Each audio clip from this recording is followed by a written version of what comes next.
გვინდა რომ გაგრძელდეს ეს სამუშაო, იყვნენ ხალხი მოსული, არა საღდრისი არ გაიხსნას, ეს არ გაიხსნას, ის არ გაიხსნას, მაგრამ ეს ხალხი სად წავიდეს?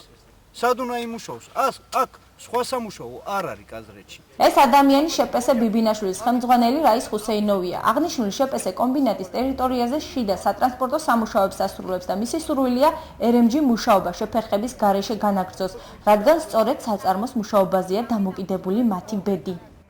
ჩვენ გვაქვს ოჯახები. ჩვენ გვაქვს ბევრი პრობლემა გადასაწყვეტი. ამ პრობლემას გადაწყვეტა უნდა.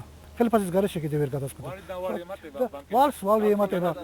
მომისმინე ამ ოჯახს პრობლემის გარეშე ვერაფერდებით ვერ ამუშავებ. ოჯახში იქნება პრობლემა რის გულზე ხელფასის გარეშე და შეპესე ბიბილაშვილის 100-მდე თანამშრომელი და 24 მანქანა უკვე 5 დღეა გაჩერებულია და მათ 4 თვის სახელფასო დავალიანება აქვთ. როგორც აქ დასაქმებული პერსონალი აცხადებს, მათი პრობლემები მეტწილად გამოწვეულია საყდრის ყაჩაღიანის ირგვლივ დაკავშირებულ პროცესებთან. 40 წელია სადღაც ეს ქარხანა მუშაობს. 40 წელია აქ არავინ არ მოსულა, არც ეკოლოგია თქვა, არც ყაჩაღიანი თქვა, არც არაფერი თქვა. აი ეხლა დაიწყეს აქ მოსულას და აქ არავინ არ მისულა ამ ხალხთან, ამ ოჯახებში არ მისულა და არ კითხა, რომ თქვენ გააქვთ რამე, პური გააქვთ, თუ ხელფასები გააქვთ, მუშაობთ თუ როგორ ახართ. დღეში მეხარჯება 12 ლარი დიაბეტიან ბავშვზე. ის შემოსავალი ახლა პატარა რაღაცაზე მუშაო, რომ ვარჩინო ოჯახი. კერძოდ ამუშაო, დაქირავებული ვარ მუშაო. აი ესეთი პრობლემები გვაქვს ჩვენ.